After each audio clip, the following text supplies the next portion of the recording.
Karton aldım. Aldım dedim, hani birine sordum karton var mıdır diye. Yanlış yönde bekliyormuşuz. Götüreyim diyen adam geldi. Böyle. Şurada kahvemizi içtik. Morallerimizi topladık. Yola devam. Her şey olabilir yolda. Bu da bir dersti. Dersimizi aldık. O yüzden şimdi şehrin dışına çıkacağız. Otostop yapacağız. Otostopla İsmailiye gitmeye çalışacağız. Normal arabayla 2 saat. Belki normal minibüs durursa minibüse bineriz. Hiçbir fikrimiz yok. Yine her zaman olduğu gibi. Kocam da burada ne yapsın ya? Bıkmış yani. Hem benden hem teyzenin, ablanın yaptığından. Sadece orada bize yaptığı muamele biraz üzmüştü. Onu da sebebini söyleyeyim. Sanki biz para vermeyecekmişiz gibi davranmıştı. Ben ona sordum. Dedim ve bize böyle çok kötü davrandı. Beni üzen tek şey oydu. Ben gerçekten parasında değilim.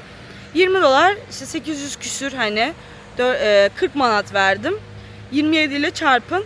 Gerçekten o kadar hani çok parasında olduğumuz bir durum değil. Sadece gördüğümüz muamele çok kalbimizi kırdı. Şimdi çantalarımızı alacağız. Başlayacağız tıngır mıngır yürümeye, gebeleye yürüyeceğiz biraz. Oradan da şehrin çıkışına. Moraller bozuldu. Moraller bozulunca hemen şehir değiştiriyoruz, rayon değiştiriyoruz. Devam. Gebele ile ilgili biraz bilgi vereyim arkadaşlar. Burası bayağı büyük bir dağcılık turizmi yapılıyor burada.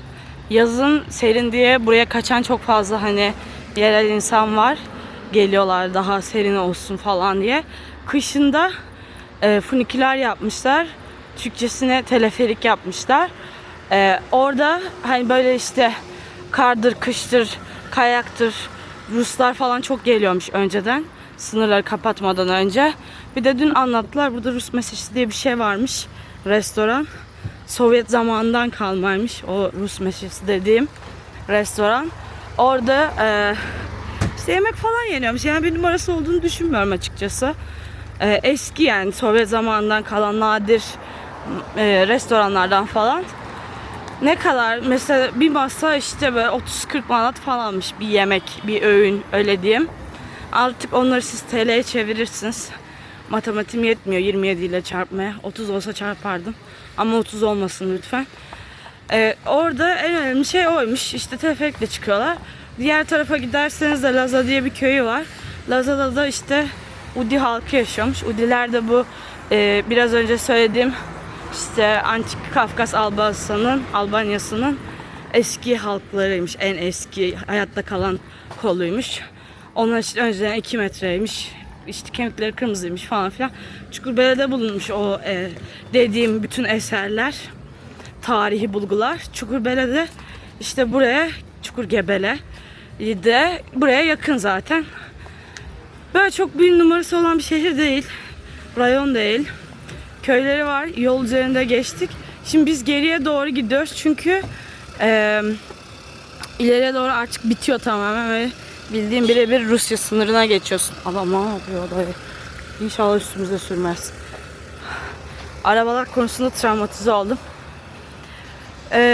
Biz Gebele'ye geldiğimiz için yolun yarısını yaptık. 2 şehir vardı ileride görmek istedim.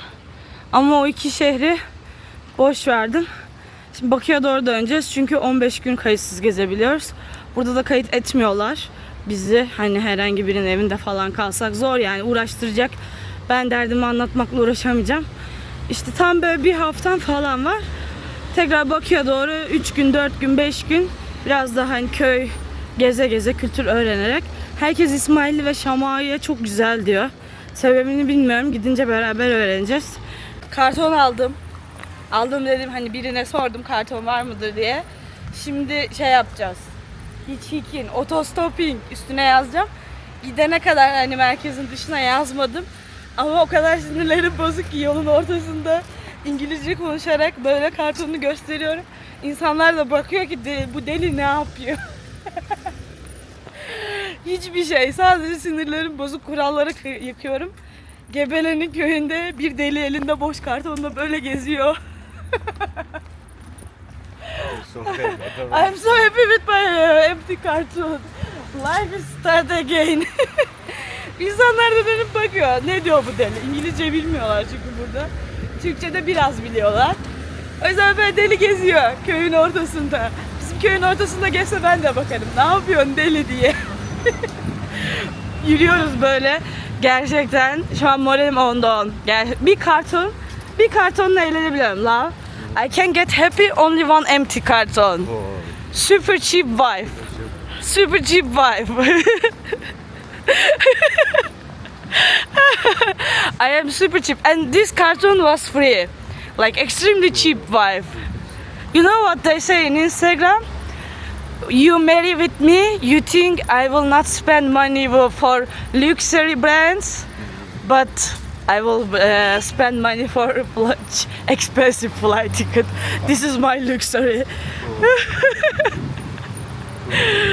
Dedim ki Instagram'da şey moda şimdi böyle gezgin kadınlar diyor ki benimle evlendin. İşte bir baktın ki hani lüks çantalarım yok, pahalı kıyafetlerim yok. Sen sanıyorsun ki ben uygun biriyim, hani indirimli biriyim. Ay ne deniyor ya? Bütün Türkçem gitti. Hani sen sanıyorsun ki ben makul biriyim. Unuttum. O da diyor ki devamını siz tamamlayın artık. O da diyor ki hayır öyle değil. Ben sadece bütün paramı uçak biletlerine harcıyorum. Ben de ne diyorum ki bedavaya karton aldık, mutluluktan bayılacağım. En ucuz uygun eğlence şeyi bende. Arkadaşlar by language, bye gebele by language. Şehrin çıkışına geldik. Şu ileride kavşak var. Orada otostop çekeceğiz. Kartonun üstüne yazıp. Şimdi gölgede bir mola verdik. Şunu söylemek istiyorum. Bir yolculuğu zorlaştıran şeyler nedir biliyor musunuz arkadaşlar? Sıcak. Soğukta hiç seyahat etmediğim için soğuk zorlaştırıyor mu bilmiyorum ama sıcak çok fena. Yani eriyorum resmen. Yani böyle çok fena olduk yürürken Daniel'le. Bayağı da yürüdük bu arada şehrin çıkışına. Yürümemizin sebebi bu arada hani taksiyle de gidebilirdik de ucuz burada yine taksi. Sadece hani biraz kafamız dağılsın, biraz kendimize gelelim, iyi duygularla çıkalım buradan diye. Şehrin çıkışına geldik. Böyle köylere gidiyor, güzel köyler var. Tabelamız da hazır. Şuralarda bir yerde duracağız. Kocam şimdi ayakkabılarını giyiyor çünkü terlikle geziyordu bayağı. Şuralarda artık yol kötüleşiyor. Nasıl geçecek acaba? Acayip merak ediyorum. Çık çık çık çık çık. Bu arada hava arkadaşlar o kadar sıcak ki kesinlikle Ağustos ayında kimseye tavsiye etmiyorum. Orta Asya'ya. Eylül'den sonra güzelleşiyormuş. Ama biz yola devam etmek istediğimiz için sıcağı, zorluğu, teri, kokuşmayı kabul ettik. Yeni durağımızdan neler olacak gerçekten çok merak ediyorum. Çin çin çin çin çin çin çin. Aşırı taksi durdu. Biz de o yüzden otoban çıkışına kadar yürümeye karar verdik. Çünkü sadece taksiler durdu. Anlamadılar yani otostop çektiğimizi. Zaten anlamazlar diye böyle kartona yazmıştık hani nereye gidiyoruz, ne yapıyoruz diye. El hareketinden de anlamıyorlar. O yüzden bir de gidip otobanda deneyelim dedik. Bir de bir tane adam durdu. Ondan sonra adama dedim hani pulsuz gezdiririz. Tamam sizi atarım dedi. Ama atarım herhalde başka bir anlama geliyor Azerbaycan dilinde. Sonra çekti gitti. Almıyorum anlamında mı acaba? Bazen kelimeler farklı anlamlara geliyor Azerbaycan dilinde. Mesela düşmek, başa düşürem anlamak. Ondan sonra düşürem hani burada inmek anlamı da var. Atarım da herhalde yok almam gibi bir anlama geliyordu. Anlamadım, kafam karıştı. Böyle hiçliğin ortasında yürüyoruz arkadaşlar. Ben bu otostopu yaparım. Tayland'da bile otostop çektim. Azerbaycan'da mı yapamayacağım? Türkiye'de de bu arada ilk otostop deneyimim değil. Hani 1000 kilometre yürüdüm. Yürüdüm diyorum. 1000 kilometre otostop çektim. Ankara'dan başlayıp Kayseri'den Antalya'ya kadar. O zaman da yanımda Hande vardı. YouTube'um falan yoktu yani. Kendim içinde. Tamamen hani bizim böyle daha farklı kültürleri tanımak, farklı hayat bakışı kazanmak için. Çünkü otostop sadece parayla alakalı değil. Otostop insanlarla tanışmak, bağ kurmak, böyle şeylerle alakalı aslında. O yüzden hani otostop çekmeye karar verdik. Böyle insanlarla tanışıp muhabbet edebilmek, daha bağ kurabilmek için. Bakalım şimdi nasıl olacak. Azerbaycan'ın köylerini geziyoruz da hani böyle oralarda insanların kültürlerini ne yaparlar ne ederler onları çekiyorum. Siz oralı mısınız? İsmailli mi? Şalı. Şuşa. Ha, Karabağlısınız. Gazi asker gittin. Muharebe. Oldu. Ha. Ben Aslan oradayım. Ha? Aslan Karabağlıyım. Aslan Karabağlısın. Guba'da birinin yanında kalmıştım. O da Karabağlıydı Guba'dayken. Kaldım, evet. O da Gazi'ydi orada.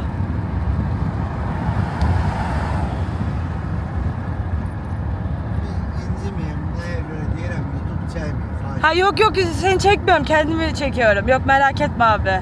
Biz polis işçiler. Ha, polis misiniz? Dik. İsmail'de yapacak hiçbir şey yokmuş. Lağaç buranın en eski köylerinden biriymiş. Orada işte turistler falan varmış. Şu yolda Lağaç'a gidiyormuş böyle. Kafkas Dağları'nın eteklerinde tam hayal ettiğim bir köy. Tam hayal ettiğim bir hayat. Bakın daha yeni budamışlar çimleri mimleri neyse. Şimdi buradan Lağaç'a gitmeyi deneyeceğiz. Buradan artık taksiye falan ne müsaitse kim alırsa gideriz herhalde. Şu dağın eteklerinde falan dedi adam. Sağ olsun adam polismiş bu arada, o yüzden çekim yapamadım. Böyle biraz yürürüz. Zaten herhalde çantayla gören biri der nereye gidiyorsunuz, ne yapıyorsunuz? Yolumuzu buluruz. Super similar. Even more similar than Ukrainian Polish. Because how Yeah, you speak, similar but it's it's like almost same. kinda. You 20 can't speak like this in Polish. Like it will be super hard. Yeah, But for kinda. you, it's just speaking. And for me, it's same language, both sides. Like, Okay. literally same. Wait. Lahac'a gidiyoruz. 20 kilometre.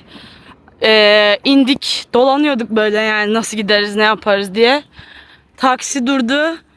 Adam bizim için taksiye sordu. 20 manat dedi. Biz de dedik pahalı, veremeyiz o kadar. Hani paramız yok. Bir tane adam dedi ki ben birazdan çıkacağım. Gölgede bir yerde bekleyin, ben sizi alırım. Biz de olur dedik. Ücretsiz, hani ben de gideceğim dedi.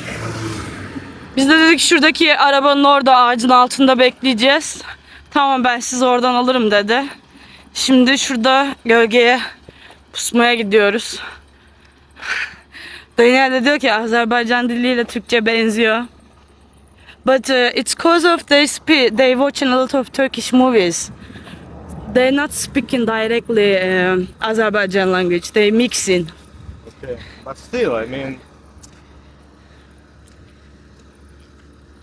for Ukraine, like closest language is maybe Polish. But still, we was trying with our friends from Poland to speak, like they speak Polish, we speak Ukrainian, it was still more hard. Okay. I don't know, maybe it's the same for like you said. But you looks like speaking fast and you just change information, you will understand. So A little bit, yeah. But for me, it sounds super similar. Okay. Oy, şurada somewhere near the shadow. Yani şurada gölgeli. Samanlıktan kaldıramadım Zühtü. Bu arada Lahıç dağların arasında bir köy. Be careful. Ha, şurası gölge. Bu da Alıç. Lahıç'a gidiyoruz, Alıç. Sıcaktan var ya beyin erimesi geçiriyorum. Götüreyim diyen adam geldi. Böyle. Kamyonda gidiyoruz ama bakın manzaraya. Look at the view. Şuna bakın yani. Kafkas Dağları'nın eteklerinde gerçekten. Şimdi keyfim çok yerinde. Gerçekten 10 numara 5 yıldız. Oh be. Gerçekten hayat şimdi güzel hissettiriyor. Vallahi aynı Karadeniz yaylaları. Bizim köye de aynı böyle kamyonetle çıkıyoruz. Teyzemde bunun kırmızısı var. Teyzem kırmızı arabalarıyla ünlüdür. Kocamı da aldım yanıma. Şimdi 20 kilometre yol gideceğiz. Bir saat falan herhalde. Kamyonet biraz yavaş gidiyor. Bir de beklememizin sebebi hani böyle yük falan yapmış. Böyle güzel yerler var. Bakın hani konaklamalık falan, pikniklik, araba yerleri böyle istirahat merkezi yazıyor. Böyle güzel. Bindiğimiz abi dedi ki bize, polis olan şey dedi, işte burası hani turistik ve Azerbaycan'ın en eski köylerinden bir tanesi. En eski yerleşim yeri. Antik çağlardan beri burada dedi. O yüzden şu an kocamı da aldım. Gidiyoruz. Ve biz indik. Şöyle oldu. Böyle etrafa bakınıyoruz. Hani ne yaptığımız, ne olduğumuz belli değil diye. Adam bize dedi ki işte hani nereye gideceğiniz, Lahıç'a dedik. İlk taksiye sordu. Taksi 20 manat dedi. Biz dedik çok pahalı. Hani öyle bir bütçemiz yok. Ondan sonra dedi ki beklerseniz ben götüreceğim. Öyle buna bindik.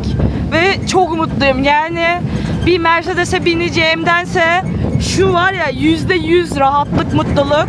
Bakın böyle güzel dağların içinden, ağaçların içinden geçiyoruz. Hava da çok güzelleşti. Fully experience going to village.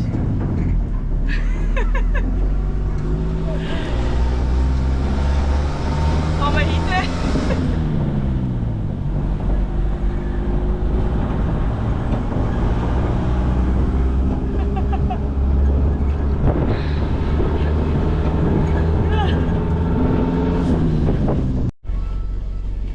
We get our drinks. All inclusive driving. Thank you for choosing Tractor Airlines. It's super cute. Thank you so much. We have our drinks. People are super nice.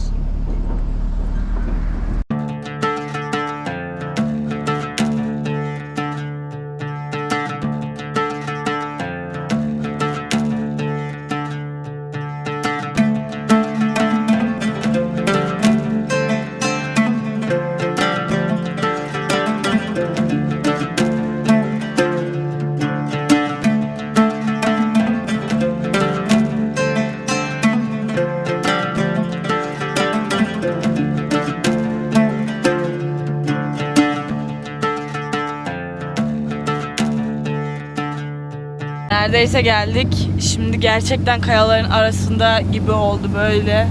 Bir yolda gidiyoruz. Birini daha aldılar bu arada. Kalacak yeriniz var mı diye sordu. Biz de dedik hani yok. O da dedi ki biz sizin için buluruz. Gece işte 20-30 manat arası. Biz de dedik olur çünkü oteller daha pahalı. Biz dedik hani çok paramız yok. Önden konuşunca bakın her şey okay. I'm saying when you speak front before, everything is okay. Nice.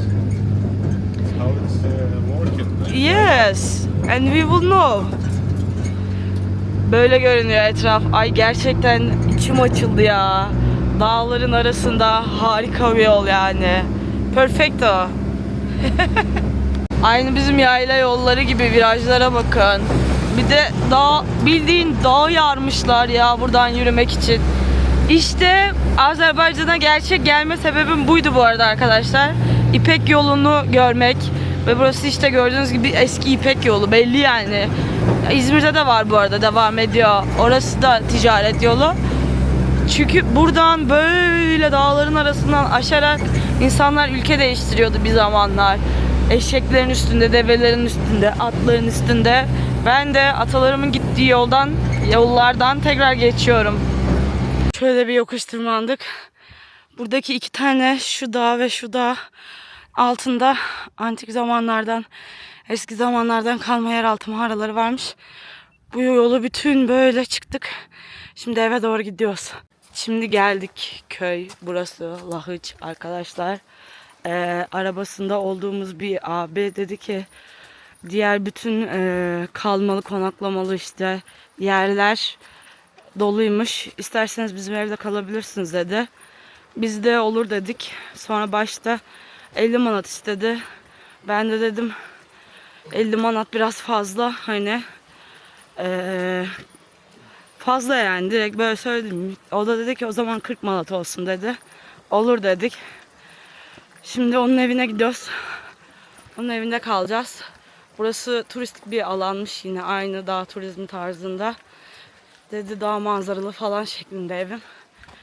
Ondan sonra gidiyoruz eve.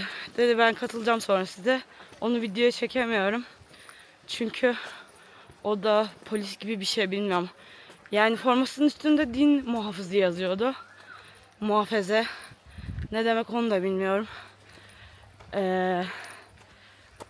Böyle ilginç bir macera oldu. Bir gece kalacağız Lahıç'ta.